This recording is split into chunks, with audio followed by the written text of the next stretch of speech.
This week's Bible study is on Genesis chapter 17. The lectionary chooses verses 1 to 7 and then verses 15 to 16. But you might like to read through the whole of chapter 17 before you listen to this video.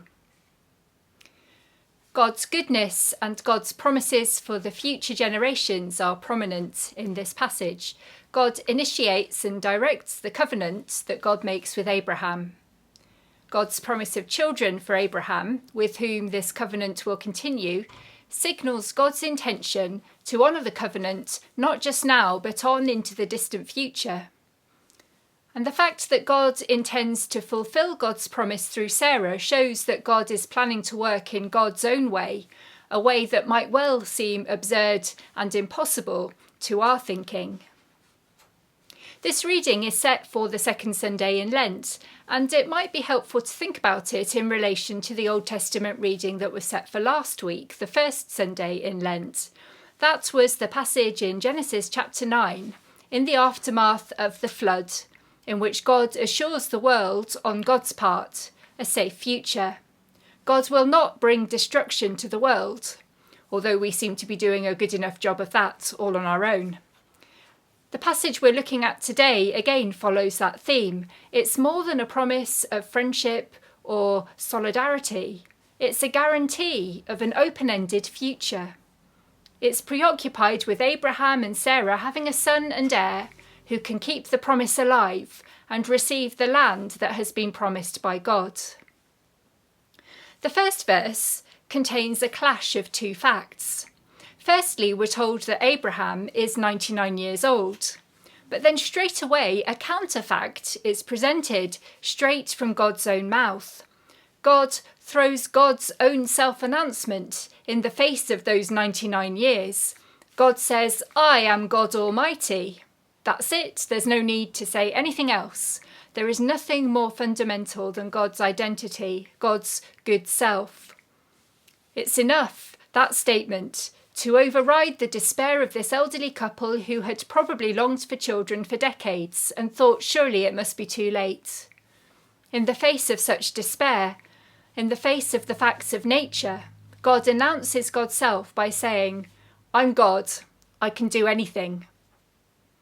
As soon as God has made this announcement, then an instruction or a calling is given. "Walk before me and be blameless." The phrase "walk before me" could be interpreted as "worship me," but it's more likely to be understood as saying, "Present yourself before me like a servant before a terrible ruler." In other words, God is saying, "You are to be available to me on my terms and not yours."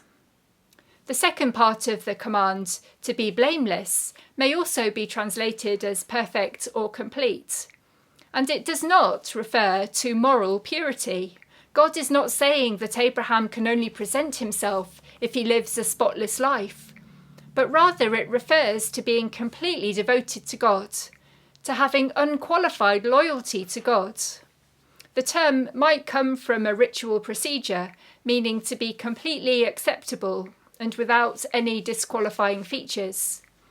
God doesn't give Abraham any specific commandments, but actually insists that Abraham's whole life is to be given over to God in unqualified and unstinted devotion. The third part of God's decree is a big and unconventional promise, and it is exactly what Abraham wants to hear. God will make a covenant with Abraham, the result of which is that the family of Abraham will be exceedingly numerous. The same word, numerous, is used here as in the creation account in Genesis chapter 1, verses 22 and 28. The world will be teeming with living things. In parallel, in the context of covenant, the family of Abraham and Sarah will teem with children, heirs and descendants, and all of them will receive this promise. And the word numerous is intensified by the word exceedingly. We're not just talking about a lot, but about a lot of lots. And all of this will happen to a 99-year-old man and his 90-year-old wife who have not been able to have children thus far. Their hopelessness is transformed by God's identity. God's summons to total obedience, and God's intense promise.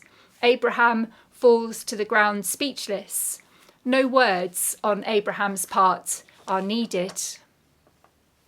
God speaks again in verses 3 to 7, which adds emphasis and explanation to all that God has already said.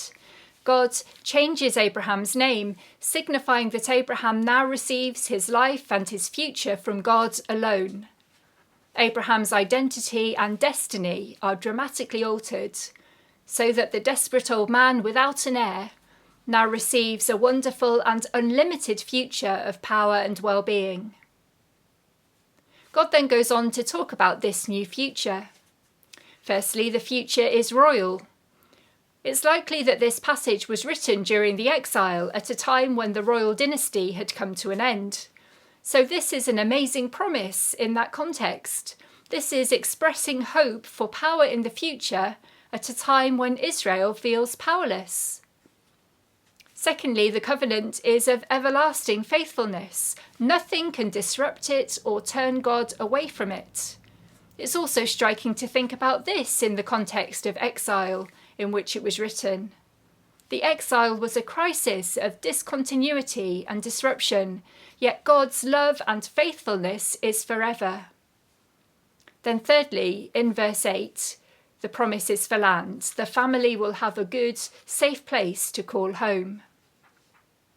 The lectionary misses out verse 8 and it skips ahead to verses 15 and 16. And these verses include Sarah in Abraham's future. She too has a change of name, a name which now means princess.